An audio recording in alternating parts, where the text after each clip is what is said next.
शुभ संध्या पुणी एक भिडियो आपण मानक स्वागत। मु आशा करी आम प्रिय भाई और भौणी मैंने समस्ते भल थे। तो आगक अच्छी आमर सेकेंड सेमिस्टर परीक्षा जहाँकि कर पेपर 4 आउ सॉरी कर पेपर 3 आउ कर पेपर 4 अच्छी ठीक अच्छे। तो मु नेक्स्ट वीडियो मुझे यूनिट वाइज मुझे क्लास करी प्रथम यूनिट्र लंग क्वेश्चन देवी केमी प्रथम यूनिट्रे आप प्रिपेरेसन करेंगे ताहा मध्य कहबी मु से वीडियो आपको ए ठू जेड प्रोसेस कही तेणुक जो मैंने आज क्लास नंबर 2 देखुंट ताहले निहाती भाव वीडियो को संपूर्ण शेष जाए देखिए ठीक अच्छे। तो आज वीडियो आम कर पेपर 3 रो प्रथम यूनिट जोटा कि प्राक सारल जुग अच्छी तो से जुग केमी आसला प्राक सारल जुग कहीं कहगला एवं प्राक सारल जुगर मुख्यतः कौन कौन रही अच्छी तार चर्यगीतिका कौन नाथ साहित्य कौन ए ठू जेड प्रोसेस कहबी तेणुक जो मैंने वीडियो देखुए ताहले निहाती भाव संपूर्ण जाए देखंतु। तो आपण मानकर कर पेपर 3 रे अच्छी प्राचीन ओडिया साहित्यर इतिहास ठीक अच्छे। तो आपण मानकू ए यूनिट गुड़ा पढ़ाई पड़ो मु देखा रुह ठीक अच्छे। तो प्रथम यूनिट रे अच्छी देखंतु प्राक सारला साहित्य ठीक अच्छे जोटि आम पढ़ी पार चर्यगीतिका और नाथ साहित्य ठीक अच्छे। नेक्स्ट अच्छे आपर सारला साहित्य।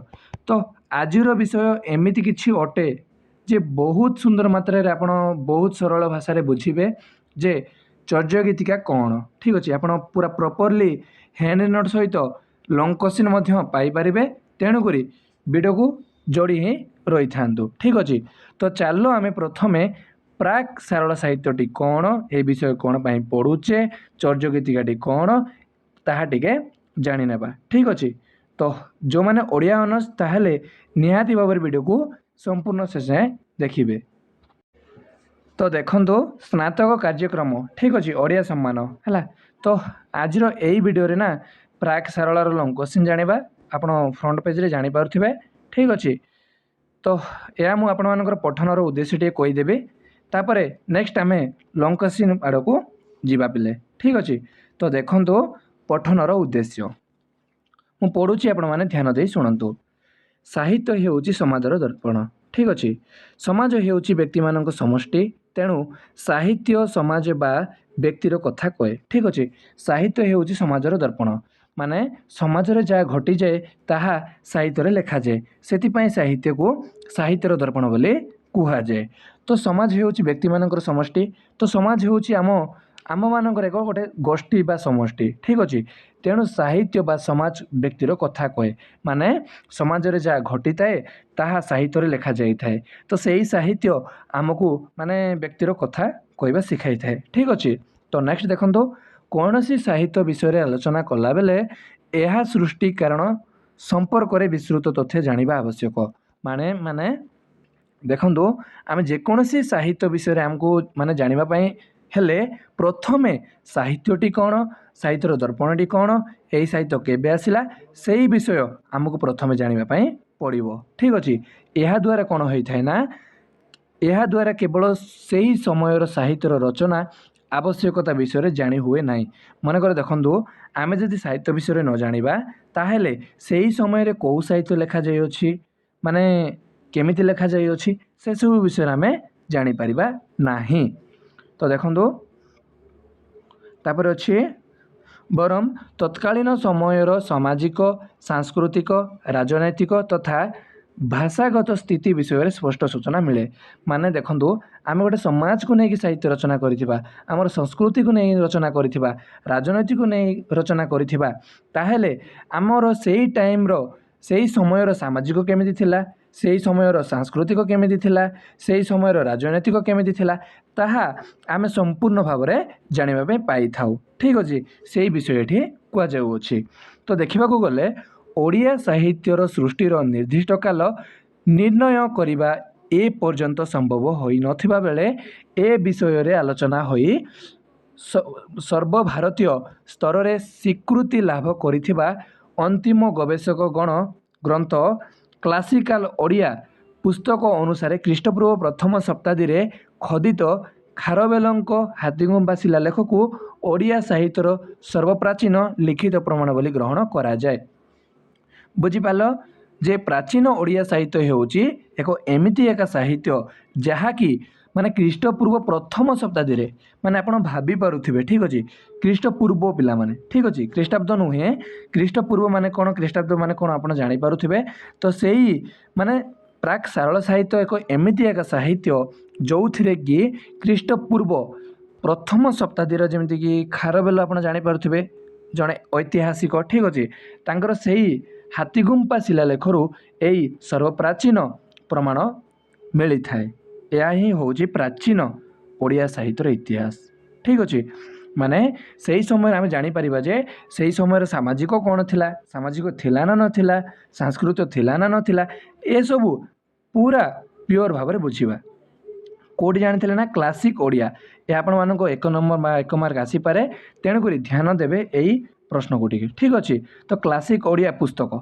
ठीक अच्छे ना बोले तो खारबेल माने कौ पुस्तक लिखी ना क्लासिकल ओडिया ठीक अच्छे नेक्स्ट देखो से भली तालपत्र रे रचित सर्वप्राचीन ओडिया साहित्य भाव में नेपाल राजदरबार प्राप्त सप्तम शताब्दी माने आउ कौठू आमको प्रमाण मिली थाए ना से भली माने से समय आप माने तालपत्र बोली जानी ठीक अच्छे आगो को जानिबा तालपत्र माने कौन से सब विषय चर्य गीतिका जिते जानिबे ना मुझे समय आपण मानक कहबी ठीक अच्छे तालपत्रटी कौन तालपत्र रे सर्वप्राचीन साहित्य लेखा जाइथिला तालपत्र रे बहुत किछि लेखा जाइथिला बेले तेणुक वीडियो को जोड़ी रही था मु नेक्स्ट मैंने एत सुंदर भाव में बुझेबी आप निहाती भाव में बुझीपारे देखो कौन करा जाइथिला ना चर्य गीतिका को ग्रहण करा जाइछि ठीक अच्छे देखो मुझे आउ थे पढ़ी दूसरी आप कन्फ्यूज हो पारे देखो ये लिखा गला सही भली तालपत्र रचित सर्वप्राचीन ओडिया साहित्य भारत माने भाव में नेपाल राजदरबार प्राप्त सप्तम शताब्दीर चर्य गीतिका को ग्रहण करा जाई अछि ठीक अच्छे चर्य गीतिका कौन ताहा मु नेक्स्ट मु बुझाइबी ठीक अच्छे बस चर्य गीतिका माने गोटे गीतिका बोली आपण जानी थांतु हैला एहीपरि पंचदश शताब्दी पर्यंत रचित बहु साहित्यक कृति देखा मिलते एसबूर विषय विन्यास विभिन्न माने भिन्न भिन्न रही अछि माने हमको बहुत किछि प्रमाण मिली क्यों ताहा आमको माने विश्वास लगी ना ठीक अच्छे किंतु यही चर्य गीतिकार माने एमती किछि विषय अच्छी जहाँकि आम भिन्न भिन्न माने एथिरे रहस्य रही अछि देखा मिली अछि ठीक अच्छे नेक्स्ट देखो यही विभिन्नता तत्कालीन समयर सामाजिक व्यवस्था राजनैतिक स्थिति एवं धार्मिक वातावरण प्रभाव घटी थाए माने आप बुझीपारे तो माने कहूँ जे यही समय जमीती कि तार सामाजिक व्यवस्था केमती थिला राजनैतिक व्यवस्था केमती थिला ताहा सबू वातावरण प्रभाव घटी थाए तेणु साहित्यक पृष्ठभूमिर सठिक उपस्थापना तत्कालीन सामाजिक राजनैतिक सांस्कृतिक एवं भित्तिभूमि सहित परिचित कराई थाए ठीक अच्छे ना माने साहित्यक एमितिका जिनस जहाँकि आमे सही समयर माने सही पृष्ठभूमिर कौन ना तार तत्कालीन सामाजिक राजनैतिक सांस्कृतिक भित्तिभूमि को सबकि आमको परिचित कराई थाए ठीक अच्छे नेक्स्ट देखंतु यही एकक माने शेष में आपन को जानिबा पई पाइबे जे माने यही एककर शेष में आपन कौन जानिबा पई पाइबे ना पंचदश शताब्दी पर्यंत ओडिया भाषा और साहित्यर मूल उत्स ठीक अच्छे विभिन्न समय रचित ओडिया साहित्यर भाषा मध्य थिबा संपर्क शिलालेख तालपत्र साहित्य मध्य ओडिया भाषार क्रम विकास स्थिति एवं ओडिया साहित्य सृष्टिर ऐतिहासिक सामाजिक कारण मु तो कहबी को बई को फॉलो न कले यही आम फ्री रे गूगल रे वेबसाइट रे मिलुथिबा विषय बा बही या को ही आपण फॉलो करंतु एथिरे बहुत किछि माने ज्ञान लुचि रही अच्छी तेणुक आपड़ यही बही को ही फॉलो करेंगे ठीक अच्छे नेक्स्ट देखो तृतीय प्रवेश है तृतीय माने प्रथम ना सॉरी तृतीय प्रवेश या फुल मिस्टेक है देखो आम टे बही विषय टे पढ़ले नेक्स्ट आम लंग क्वेश्चन आड़क जा ठीक अच्छे आम बही तो टोटाल पढ़ी पारिबा ना किंतु आम 5-6 पेज बही पढ़ले ही भलसे बुझीपार पिला ठीक अच्छे नेक्स्ट आम लंग क्वेश्चन आड़क जा तो देखो मनर भावना को प्रकाश करने आम उच्चारण करुवा कथा होउछि भाषा प्रथम सेमिस्टर आप पढ़ी पारे ठीक अच्छे आम मनर भावना को क्या अन्य आगे संपूर्ण भाव में प्रकाश कर माध्यम को भाषा बोली कहुए तो भाषा को समृद्ध शक्तिशाली और बलिष्ठ करे साहित्य यही साहित्य को भाषा कौन कर शक्तिशाली माने समृद्ध शक्तिशाली एवं बलिष्ठ करिथाए। ठीक अछि आमे जदि कथा कहबा जानि न थान्ते किछि चिंता करि न थान्ते ताले साहित्य केमिति रचना कर जे माने होई थांदा ठीक है ना ठीक कथा ना। तो देखंतु अर्थात जेउ भाषार साहित्य जेते उन्नत सेई भाषार साथे प्रभावशाली बुझी पाले ना माने जेउ भाषा रे साहित्य जेते उन्नत आम माने मातृभाषा आमको बहुत गर्वित ठीक अच्छे। तो आमर भाषा जेते उन्नत तो सही भाषार सही माने सेते प्रभावशाली बुझिपारे ना साहित्य सेते प्रभावशाली। पुणी गोटे उन्नत जाति कथा जितेबाला उठी थाए सेतेबेले सेई जातिर इतिहास साहित्य संस्कृति विषय द्वयम आलोचना परिसरभुक्त हुए माने सही साहित्य आम जापर था जे से समय इतिहास से समय साहित्य से समय सांस्कृतिक माने मु कहूँ प्रथम ही से विषय ये कहुच्छी। तेणु गोटे जातिर समग्र विकास पाई से जातिर भाषा और साहित्य मुख्य उपादान भाव में दंडयमान होता है माने से समय आम तार जातिगत केमती थिला ठीक अच्छे ठीक थिला ना माने केमती थिला ताहा मध्य आम जानिबा पाई थाउ। तो यही दृष्टि ओडिया जाति संपर्क में विचार कले स्वतः यार भाषा साहित्य संस्कृति उपरे माने दृष्टि पड़ जाए माने प्राचीन साहित्य को जदि आम भल भाव पढ़ा ताले आम जापर जे यही समय तार भाषा साहित्य तार सांस्कृतिक उपरे दृष्टि पड़ पार ठीक अच्छे। तो यही तीनोटी जाक उपादान परस्पर सहित समृद्ध माने संबद्ध होइथिबारु किए आग किए पछ ताहा निरूपण करबा जेपरि कष्टकर ठीक अच्छे ना। तो सही भली इतिहास रो माने कंकाल भितरु साहित्य पृष्ठभूमि अन्वेषण करबा मध्य कष्टकर साहित्य केबेटू आसिला ताहा मध्य हमको जानिबा ପାଇଁ बहुत कष्टकर पिले ठीक अच्छे। तो साहित्य सर्वदा नूतनता को ग्रहण करिथाए माने साहित्य जिते बेले नूतनता को माने मु आपन कहली से समय गोटे समाज अलगा थिबो एई समय जदि समाज जदि गोटे न्यू भाव में जदि पलाई आसो नुआ गोटे समाज गढ़ी उठिबो ताले सेई नुआ समाज को लेकिन एक साहित्य रचना करा जिवो तो ताहा एक नूतनता को ग्रहण करिथाए कि नहीं तो ताहा एठी कुआ जाउछि। तो यह रचित हेबा कालकोंडर कथा कहूथिबारु ताहाकु सेई समयर माने सर्वाधुनिक साहित्य कुआ जाई पारे हला। बौद्ध चर्य माने चर्य कवि कविता सारला जगन्नाथ दास उपेन्द्र भंज काव्य कविता यार दृष्टांत ठीक अच्छे। तो एमानक कृति से कालर आधुनिक चेतनार वार्ताबह साजिथिले से समय कौन साजिथिले वार्ताबह माने तांके एसबू ही वार्ता माने लिखिछन्ति वार्ताबह जानिबा पई पाई पारो हला। तो एक केतोटी पेज पढ़ी कि आम डायरेक्टली लॉन्ग क्वेश्चन आड़ को जीवा मु आपन लॉन्ग क्वेश्चन मध्य देखाउछि रुह तो देखि पारुथिबे ठीक अछि। यह हूँ आप लॉन्ग क्वेश्चन मुझे माने पूरा बहिरू संग्रह काढ़ी मु बुझाई तो आपड़ ये सब लॉन्ग क्वेश्चन भल भाव पढ़े ठीक अच्छे। एबेटू आम विषय सरी ना तो चलो आम विषय टी आलोचना करवा। तो नेक्स्ट देखो मध्य परब माने वर्तमान आलोचक मान द्वारा प्राचीनतार बंधन रे अबंध करा जाइछि। मु कहली माने जे उपेन्द्र भंज थे सारला दास थे तो तांको द्वारा ये आम ओडिया साहित्य कौन कर प्राचीनतार बंधन रे अबद्ध करा जाइछि ठीक अच्छे। तेणु ए सबु दृष्टि विचार को नहीं लिखिगत लिखनगत उपादान को दृष्टि रे रखी ओडिया साहित्य को तीनोटी भाग में विभक्त करागला आमर यही ओडिया साहित्य को तीनोटी श्रेणी रे विभक्त करागला ठीक अच्छे। तो सही तीनोटी श्रेणी माने देखा गले प्रथम है अभिलेख साहित्य ठीक अच्छे। यह हूँ माने अभिलेख साहित्य हूँ माने केते ख्रीष्टाब्द केते ख्रीष्टाब्द पर्यंत ना ख्रीष्टपूर्व तृतीय शताब्दी 1500 शताब्दी पर्यंत ठीक अच्छे। यह को माने यही समय जो साहित्य लेखागला ख्रीष्टपूर्व तृतीय शताब्दी 1500 शताब्दी मध्य जो साहित्य लेखागला ताहाको कुआगला अभिलेख साहित्य। नेक्स्ट आसला तालपत्र साहित्य यह को ना पिला जिते बड़े सप्तम रु ऊनविंश शताब्दी मध्य जो साहित्य लेखागला ताहाको तालपत्र साहित्य बोले कुआगला पिला माने ठीक अच्छे। नेक्स्ट आसला आपनकर आधुनिक साहित्य आधुनिक माने ऊनविंश शताब्दी ठारू आज पर्यंत जो साहित्य लेखा जाई अछि ताहाको आधुनिक ओडिया साहित्य बोले कुआगला ठीक अच्छे। बहुत सिंपल अच्छी तेणुक आप नोट करेंगे ठीक अच्छे ना।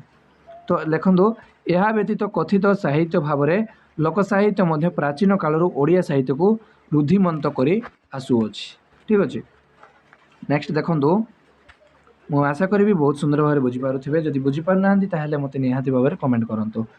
तो पंचदश शताब्दी पूर्वर ओडिया साहित्य रचनार दुईटी धारा थिला ठीक अच्छे। पंचदश शताब्दी पूर्वर साहित्य आसला ना तो सही साहित्यर दुईटी धारा थिला गोटे हूँ ଶିଳା ବା ପଥର ଚଟାଣ ଏବଂ ତମ୍ବା ପଟା ଉପରେ ଲିଖିତ ସାହିତ୍ୟ। ନେକ୍ସଟ 2 ନମ୍ବର ହେଉଛି ତାଳପତ୍ର ଉପରେ ଲିଖିତ ସାହିତ୍ୟ। ବୁଝିପାରିଲେ ନା? ମାନେ ମାନେ ଏସବୁ କିଛି ସାହିତ୍ୟ ଆସିନଥିବା ପୂର୍ବରୁ ତୃତୀୟ ନା ଏଇଟା ପଞ୍ଚମ କି ନାହିଁ। ତ ସେଇ ପଞ୍ଚମ ଶତାବ୍ଦୀରେ କ'ଣ ହେଇଛି ନା ପଞ୍ଚମ ଶତାବ୍ଦୀ ପୂର୍ବରୁ ଦୁଇଟି ସାହିତ୍ୟ ଆସିଛି। ଗୋଟେ ହେଉଛି ଶିଳା ବା ପଥର ଚଟାଣ ଏବଂ ତାମ୍ରପଟା ଉପରେ ଲିଖିତ ସାହିତ୍ୟ। ମାନେ ଶିଳା ବା କ'ଣ କି ମାନେ ଯେତେବେଳେ ମୁଁ କହିଲି ଖାରବେଳ ମାନେ ହାତୀଗୁମ୍ବାରୁ ଶିଳାଲେଖରୁ ଗୋଟେ ସାହିତ୍ୟ ପାଇଥିଲେ ଯାହାକୁ ପଞ୍ଚସଖା ସାହିତ୍ୟ କୁହାଗଲା। ତ ସେଇ ସମୟରେ କ'ଣ ନା ପଥରରେ ଲେଖାଯାଉଥିଲା। ଠିକ୍ ଅଛି। ତ ପଥରରୁ ଲେଖାଯାଉଥିବାରୁ ତାକୁ କୁହାଗଲା ଶିଳା ବା ପଥର ଚଟାଣ ବା ଏବଂ ତମ୍ବାପଟା। ତମ୍ବାପଟା ବୋଲେ ଆପଣ ଜାଣିପାରୁଥିବେ ତମ୍ବାପଟା ଉପରେ ଯେଉଁଟା ଲିଖିତ ହୋଇଥିଲା ତାହାକୁ ଏଇ ସାହିତ୍ୟ ନାଁ ଦିଆଗଲା। ନେକ୍ସଟ ଆସିଲା 2 ନମ୍ବର। 2 ନମ୍ବର ତାଳପତ୍ର ଉପରେ ଲିଖିତ ସାହିତ୍ୟ। ମୁଁ ଆପଣଙ୍କୁ କହିବି ଏବେ ଯେଉଁ ସାହିତ୍ୟ ତାଳପତ୍ରରେ ଲେଖାଯାଇଅଛି ତାହାକୁ ତାଳପତ୍ର ସାହିତ୍ୟ ବୋଲି କୁହାଯାଏ, ଯେଉଁଟାକି ଚର୍ଯ୍ୟଗୀତିକା। ଚର୍ଯ୍ୟଗୀତିକା ବିଷୟରେ ମୁଁ ଆପଣଙ୍କୁ ଆଗକୁ କହିବି। ତ ଏସବୁ ପ୍ରଥମେ ଜାଣ ପ୍ରାଚୀନ ଓଡ଼ିଆ ସାହିତ୍ୟ କେମିତି ଆସିଲା, ଆମ ଓଡ଼ିଆ ସାହିତ୍ୟ କେତେ ଭାବରେ ବିଭକ୍ତ କରାଗଲା, ତାପରେ ପୁଣି ପୂର୍ବରୁ କେତୋଟି ଥିଲା। ଠିକ୍ ଅଛି। ତ ତାହା ଆପଣ ଏବେ ଟିକେ ଭଲସେ ଜାଣ। ଠିକ୍ ଅଛି। ତ ପ୍ରଥମ ଧାରା କଷ୍ଟକର, ବହୁବଳ ତଥା ସମୟ ମାନେ ସାପେକ୍ଷ ଥିବାରୁ ଏହା କେବଳ ଉଚ୍ଚବର୍ଗୀୟମାନଙ୍କ ଦ୍ୱାରା ଲେଖା ହେବା ସମ୍ଭବ ଥିଲା। ମୁଁ କହିଲି ଖାରବେଳ ଜଣେ ବହୁତ ମାନେ ଖ୍ରୀଷ୍ଟପୂର୍ବର ଜଣେ ଐତିହାସିକ। ତ ତାହା ତାଙ୍କେ ଲେଖିଥିଲେ। ଠିକ୍ ଅଛି। ମାନେ ଏବେର ଯେଉଁ କବିମାନେ ଥିଲେ ନା ତାହା ଲେଖିବାରେ ବହୁତ କଷ୍ଟକର ହେଲା। ତ ବିଶେଷ କରି ରାଜାଙ୍କ ଆଦେଶ ବା ସୂଚନା ଏହା ମାଧ୍ୟମରେ ଲେଖାଯାଇଥିଲା। ଠିକ୍ ଅଛି। ମାନେ ମାନେ କ'ଣ ନା ନିଜେ ଲେଖିବାଟା ବହୁତ କଷ୍ଟକର ଥିଲା। ଖାରବେଳ ମଧ୍ୟ ଲେଖିପାରିନଥାନ୍ତେ ଯଦି ରାଜା ନଥାନ୍ତେ। ତ ରାଜା ହିଁ ତାଙ୍କେ ନିର୍ଦ୍ଦେଶ ଦେଇଥିଲେ ଯେ ଲେଖିବା ପାଇଁ। ତ ତେଣୁକରି ତାଙ୍କେ ଲେଖିଥିଲେ। ଯେମିତିକି ଖାରବେଳଙ୍କ ହାତୀଗୁମ୍ଫା ଶିଳାଲେଖ ଏକ ଶତ୍ରୁଭଞ୍ଜଙ୍କ ଅସନପାଟ ଶିଳାଲେଖ ଏହାର ଦୃଷ୍ଟାନ୍ତ। କାହାର? ଏଇ ପ୍ରଥମ ଶିଳା ବା ପଥର ଚଟାଣ ଉପର ତାମ୍ରପଟା ଉପରେ ଲିଖିତ ସାହିତ୍ୟ। ଠିକ୍ ଅଛି। ସେଇଭଳି ଦ୍ୱିତୀୟ ଧାରା ମାନେ ଏବେ ଆମେ ଦ୍ୱିତୀୟ ଧାରା ଜାଣିବା ତାଳପତ୍ରର। ଠିକ୍ ଅଛି। ସେଇଭଳି ଦ୍ୱିତୀୟ ଧାରା ସହଜ ଏବଂ ସୁଲଭ ଥିବାରୁ ସାଧାରଣ ଲୋକମାନଙ୍କ ଦ୍ୱାରା ଲେଖାଯାଇଥିଲା। ମୁଁ ଆପଣଙ୍କୁ କହିଲି ଏବେ ଯିଏ ବି ତାଳପତ୍ରରେ ଆପଣ ଆରାମସେ ଲେଖିଦେବେ। ଠିକ୍ ଅଛି। ଠିକ୍ ନାହିଁ। ତ ତାହାକୁ କ'ଣ କୁହାଗଲା ନା ଏକ ସାଧାରଣ ଲୋକମାନଙ୍କ ଦ୍ୱାରା ଲିଖିତ ଗଲା। ଠିକ୍ ଅଛି। ନେକ୍ସଟ ଆପଣ ଯେଉଁ ନେକ୍ସଟ ସାହିତ୍ୟ ପଢ଼ୁଛନ୍ତି ତାହା। ଠିକ୍ ଅଛି। ଏହା ବହୁତ ସହଜ ଥିଲା, ଆମେ ମଧ୍ୟ ଲେଖିପାରି ଦେଉଥିଲେ ହେଲା।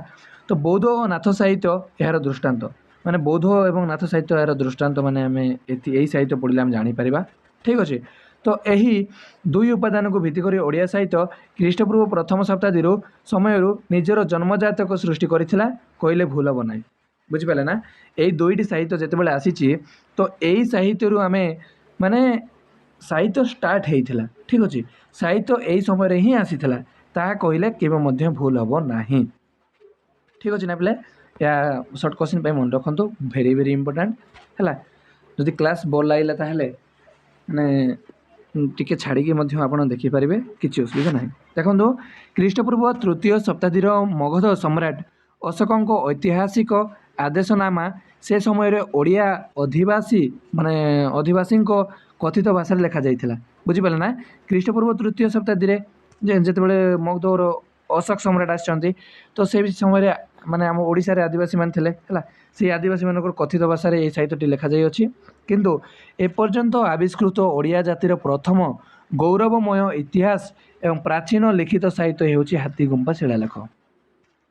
ଠିକ୍ ଅଛି ନା? ମାନେ ଆମର ଗୌରବମୟ ମାନେ ପ୍ରଥମେ ଆପଣ ଜାଣିପାରୁଥିବେ ଯେ ଆଦିବାସୀ ଠାରୁ ହିଁ ମାନେ ଷ୍ଟାର୍ଟ ହେଇଛି ଏହି ସାହିତ୍ୟ। ମାନେ କେଡ଼େ ବଡ଼ ଗୌରବମୟ କଥା। ଠିକ୍ ଅଛି। ତା ଆପଣ ମନେ ରଖିବେ, ଏଇଟା ଆପଣ 2 ମାର୍କରେ ମଧ୍ୟ ଲେଖିପାରିବେ। ଠିକ୍ ଅଛି। ତ ହାତୀଗୁମ୍ଫା ଶିଳାଲେଖ ପରେ ତୃତୀୟ ଶତାବ୍ଦୀରେ ଖୋଦିତ ଶତ୍ରୁଭଞ୍ଜଙ୍କ ଅସନପାଟ ଶିଳାଲେଖ ବାକ୍ୟକ ଶୈଳୀରେ ଲେଖାଯାଇଥିଲେ ମଧ୍ୟ ଏହା ସଂସ୍କୃତ ଭାଷା ଓ ତତ୍କାଳୀନ ଓଡ଼ିଶାର ଲୋକପ୍ରଚଳିତ ଲିପିରେ ଖୋଦିତ ହୋଇଥିଲା। ମାନେ ଯେତେବେଳେ ଆମେ ପ୍ରଥମ ସାହିତ୍ୟ ଦେଖିଲେ ନା, ମୁଁ ଆପଣଙ୍କୁ କହିଲି ମାନେ ଯେତେବେଳେ ସାହିତ୍ୟଟି ଲେଖାଯାଇଥିଲା ତ ସେଇ ସାହିତ୍ୟ ମାନେ ସଂସ୍କୃତ ଭାଷାରେ ଲେଖାଯାଇଥିଲା। ଠିକ୍ ଅଛି। ତେଣୁକରି ମାନେ ବୁଝିବାରେ ବହୁତ କଷ୍ଟକର ଥିଲେ, ମାନେ ବହୁତ କଷ୍ଟ ଲାଗୁଥିଲା। ତ ତାହା ମାନେ ଯେତେବେଳେ ମାନେ ତୃତୀୟ ଶତାବ୍ଦୀ ପଳାଇ ଆସିଲା ନା, ଯେତେବେଳେ ଅଶୋକ ସମ୍ରାଟ ଆସିଲା ନା, ସେଇ ସମୟରେ ଯେମିତିକି ଓଡ଼ିଆ ହେଉ ହିନ୍ଦୀ ହେଉ ସେସବୁରେ ଲେଖାଯାଇଥିଲା, ମାନେ ସହଜ ଭାଷାରେ ଲେଖାଯାଇଥିଲା ବୋଲି ଏଠି କୁହାଯାଇଅଛି। ଠିକ୍ ଅଛି। ତ ଏପରିକି ମାନେ କପିଳେନ୍ଦ୍ର ଦେବଙ୍କ ପର୍ଯ୍ୟନ୍ତ ଖୋଦିତ ବହୁ ଶିଳାଲେଖ ସାହିତ୍ୟିକ ଶୈଳୀରେ ରଚିତ ହୋଇଥିବାରୁ ଏଗୁଡ଼ିକୁ ମଧ୍ୟ ଓଡ଼ିଆ ଭାଷା ଓ ସାହିତ୍ୟର ଅମୂଲ୍ୟ ସମ୍ପଦ ଭାବରେ ବିବେଚନା କରାଯାଇପାରେ। ଠିକ୍ ଅଛି ନା?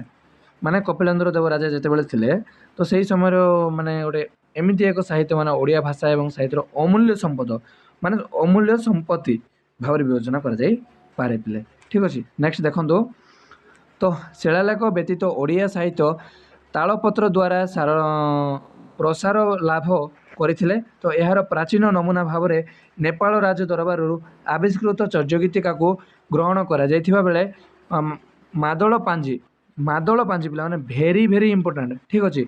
एकादश शताब्दी में जेहेतु आसला मादल पांजी है तो गोरेख सिंहता तापर आसला आपणकर द्वादश शताब्दी बेलू शिशुवेद है तृतीय माने त्रयोदश शताब्दी बेलू रुद्र शुद्धनीति तो कलशा चौतीसा समेत बहुत चौतीसा माने चिट्टाऊ भजन जनान बली आदि ओडिया ताम्रपत्र साहित्य एक एक दृष्टांत मात्र माने शिलापत्र माने जिते लिखा जाइथिला सेही समय ही एसबू आसला पिला माने आम चर्यगीति आग को कौन पढ़ा मादल पांदी कौन मादल पांदी ठीक अच्छे।